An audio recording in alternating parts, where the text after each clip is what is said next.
Bienvenidos. Dos destacadísimos senadores en distintos partidos nos acompañan en el programa esta noche para analizar dos asuntos medulares de la coyuntura. Lo que está pasando en la Asamblea General de Naciones Unidas con el presidente Duque, con el presidente Trump, con el presidente Maduro, y lo que está pasando en Colombia, en el Congreso, con la aprobación del presupuesto nacional. Me da mucho gusto saludar al senador del Partido Verde, el doctor Iván Marulanda. Bienvenido, doctor Iván. Juan, un gusto estar aquí. Gracias por la invitación. Saludo a tus televidentes y al senador Barguil. Y el senador Barguil es el expresidente del Partido Conservador, el senador David Barguil. Bienvenido, senador. Gracias, Juan, a usted por la invitación, al senador Marulanda y a los televidentes. Arranco por usted. ¿Cómo evalúa la participación del presidente Iván Duque en la Asamblea de Naciones Unidas? ¿Cómo nos fue? Bueno, el presidente Iván Duque yo creo que mostró un gran liderazgo. Yo creo que él llevar el tema de la demanda de Venezuela en la Corte Penal Internacional y lograr que varios países, no solo de Latinoamérica, porque Canadá incluso va a participar de eso, creo que le empieza a generar un gran liderazgo y pone en la agenda internacional el tema de Venezuela, no solo frente a la cosa de Maduro y de tratar de hacer esfuerzos para sacar a esa narcodictadura del poder, sino, óigase bien, Juan, frente a la solidaridad internacional que tiene que operar frente a los venezolanos y frente a Colombia, que hoy está recibiendo a 1 millón de venezolanos, que son 1 millón de ciudadanos que hay que darle salud, educación, oportunidades. Entonces yo creo que ese es un tema que había que poner en la agenda internacional y el presidente Duque lo está haciendo de manera acertada. ¿Cómo nos fue, senador Iván Marulanda? Juan, yo creo, a mi juicio, el tema de Venezuela está bien llevado hasta el punto de tramitar desde la diplomacia y desde las cortes internacionales el tema. Y por supuesto buscando la solidaridad internacional. Cuando empiezan a aparecer visos de guerra y de poder militar y de defensa, me parece que ahí entramos en un terreno falso y eso me parece equivocado. Y en otro aspecto, yo no comparto el sentimiento del presidente Duque de que él puede cambiar el tema de la coca en este gobierno y de que va a fumigar y que va a meter a la gente a la cárcel, porque eso no es viable, eso no es realista. El país tiene centenares de miles de personas viviendo de esto que no se van a dejar quitar el pan de la boca sin tener una alternativa de trabajo.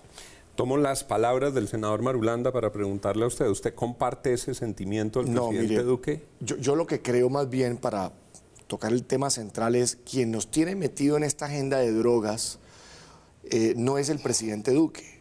Quien nos tiene metidos en esta agenda de drogas nuevamente en la relación con los Estados Unidos son las 220.000 hectáreas de coca. Eso es una realidad que está allí, Juan.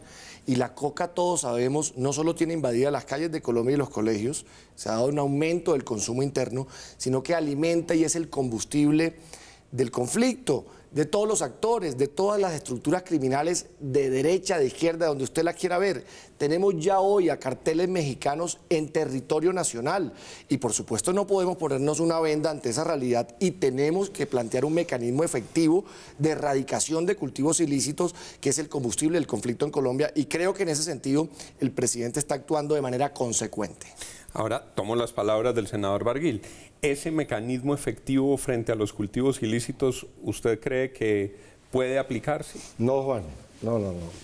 Pues lo van a aplicar, pero no va a dar resultado. En eso tenemos que ser realistas. Es la misma política que se ha ensayado durante muchos años. Y como ha fracasado, pues va a seguir fracasando. Los que conocemos allá el territorio, los que sabemos de los campesinos cómo viven y cómo es toda esa trama del narcotráfico, del microtráfico, porque hemos vivido en ese mundo perverso y lo hemos tratado de combatir, sabemos que eso no es así tan fácil. Aquí hay que hacer una ruptura con esa vieja política, hay que pensar caminos nuevos. Hay muchos líderes en el mundo que están ya trabajando en ese camino. El presidente Duque, que es un hombre muy joven y además es el presidente de Colombia, tiene todo el poder y la facultad de hacer esa ruptura, pero no la quiere hacer. Y yo creo que ahí va a tener él un gran fracaso y el país también. Le pregunto por Venezuela. El gobierno de Estados Unidos habla mucho de los temas militares, incluso el presidente Trump invita a militares disidentes en Venezuela a que den un golpe y el presidente Duque ha dicho la salida de Venezuela no debe pasar por lo militar. ¿Usted qué opina? Déjeme hacerle un comentario final frente al tema de cultivos ilícitos, Juan. Bienvenida a la discusión de un cambio de paradigma que involucra a todos los actores y que no solo nos deje la responsabilidad a nosotros. Pero aquí seamos pragmáticos y realistas. Mientras ese cambio de paradigma se da, nosotros no podemos dejar de actuar. Y el fracaso lo impuso fue la política del anterior gobierno, que nos llevó a triplicar el área cultivada de coca, que hablaba de ese nuevo paradigma, que hablaba de un nuevo lenguaje, que hablaba de una corresponsabilidad de los distintos actores. Y mire eso dónde nos condujo, a triplicar el área cultivada de coca. Y ahora conecto con su pregunta. Mire, tenemos que ser absolutamente cuidadosos, todos aquí, que sentimos como propia la tragedia que vive el pueblo venezolano. Yo he estado en 2 oportunidades, en alguna con el expresidente Pastrana, en una de estas elecciones. Es decir, lo que a uno le cuentan es poco con lo que se está viviendo allá, Juan. Y nosotros tenemos que ser solidarios con un pueblo que fue solidario históricamente con los colombianos. Allá la cifra llegó a 5 millones de connacionales viviendo en Venezuela. Pero claro que una confrontación bélica, después de Venezuela, el mayor afectado sería Colombia. Es decir, eso no puede pasarse por la cabeza de nadie. Yo creo que ese es un escenario que a nosotros, a los colombianos, al interés nacional, con una frontera como la que compartimos, sería trágico. Ahora bien, yo sí creo y ojalá y espero y sueño que el ejército, que la fuerza pública venezolana entre en razón, defienda a su pueblo y no siga siendo cómplice de una narcodictadura que ha acabado con el pueblo hermano. Hoy fue el discurso del presidente Duque en Naciones Unidas, ayer habló Donald Trump, está Maduro. Mike Pence, el vicepresidente de Estados Unidos, le advirtió a Venezuela que si se mete con Colombia se encuentra con Estados Unidos. ¿Cómo analiza usted el tema de Venezuela?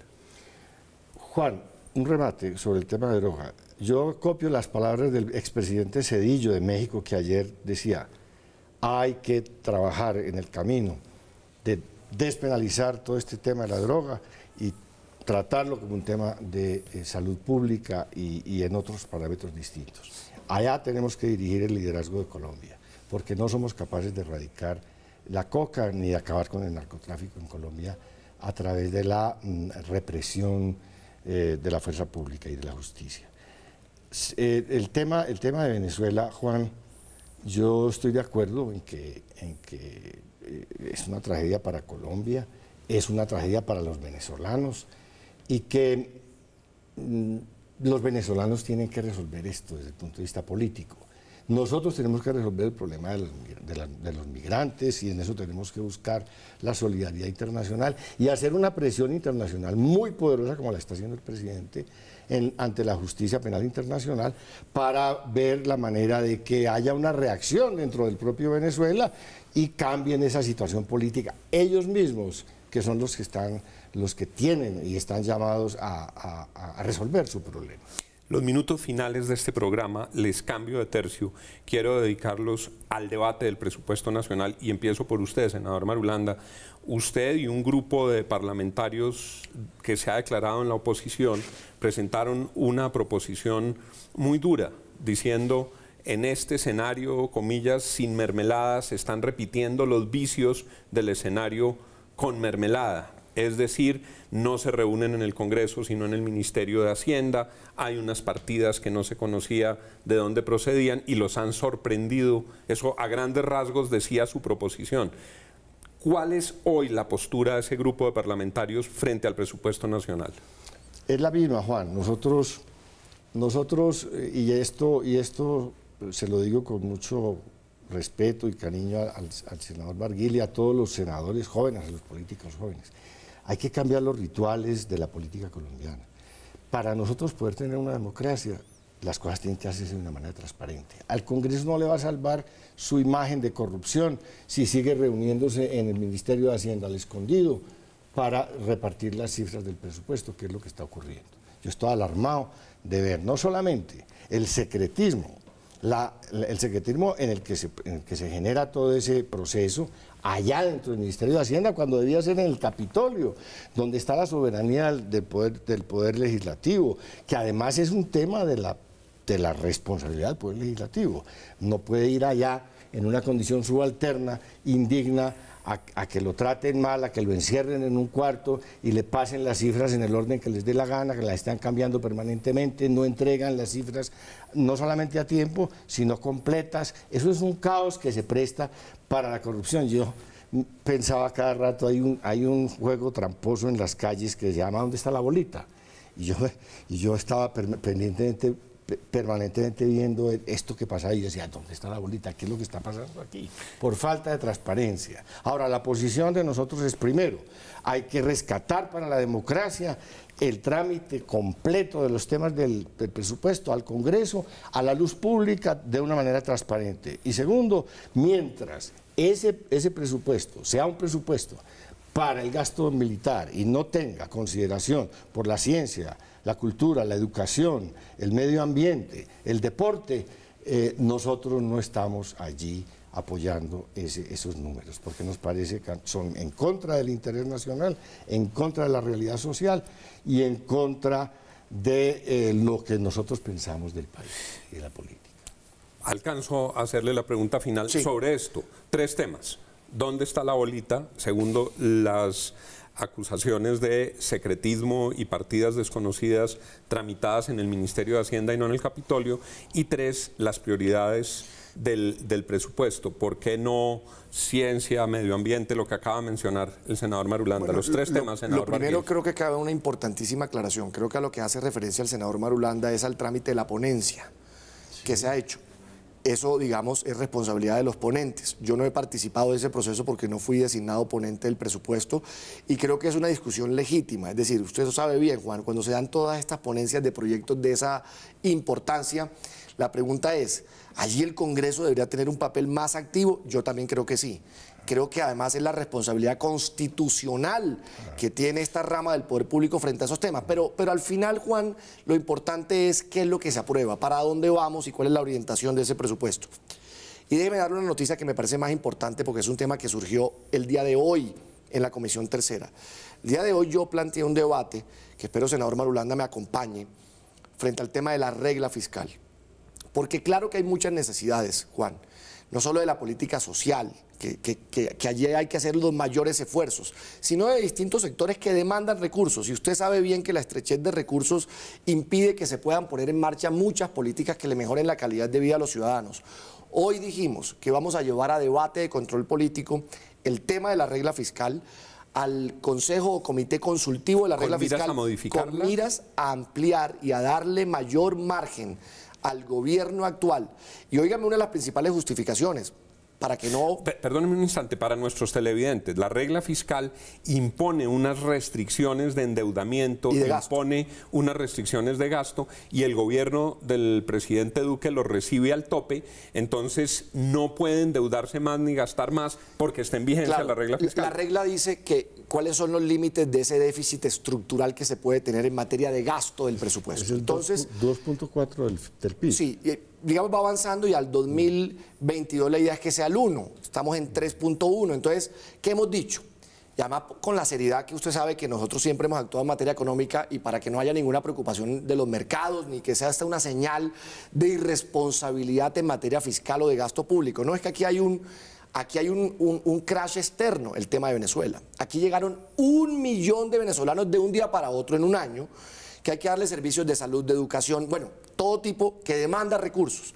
Entonces, si hay esa realidad que es un choque externo, no hablemos además de Hidroituango, no hablemos del Caribe con Electricaribe, es decir, temas de mucho impacto fiscal, creo que llegó la hora de poner ese debate en la mesa, que digamos que se puedan ampliar los márgenes sin que esto comprometa en el mediano y largo plazo la meta final, sino que durante estos próximos años haya un mayor margen. Muy probablemente, si mejoran los precios de petróleo, recibiremos más ingresos y el ajuste podrá darse posteriormente, pero que ahora el gobierno tenga ese margen, pueda haber un mayor gasto y podamos reivindicar sectores que, claro, necesitan más recursos, Juan, y que además el propio gobierno pueda sacar adelante su programa de gobierno. Advierto aquí, y tristemente nos tenemos que ir, una coincidencia en que no conviene que las discusiones con los ponentes del presupuesto se hagan en el Ministerio de Hacienda y que no estén con los focos de la opinión pública encendidos. Es cierto, como lo dice el senador Marulanda y coincide el senador Barguil, eso se ha prestado para mucha corrupción en el pasado. La mermelada era en el fondo eso y se debe erradicar. Ahora, no ha pasado eso en esta discusión de presupuesto, y eso hay que decirlo. Es decir, aquí el gobierno, yo doy fe de ello, no ha habido ningún tipo de transacción de partidas ni de ningún tipo de discusión alrededor de que a los congresistas se les entregue ese tipo de cosas, Juan. Y pero vea, tampoco ha habido una discusión soberana y democrática. Y yo digo algo importante, senador Marulanda, ahí a la carrera con embutidos. Venga, y destaco, la oposición acompañó este primer debate. Eso fue muy importante, es decir, hubo un ánimo también propositivo de la oposición y en las comisiones económicas votaron el presupuesto. Eso también es noticia.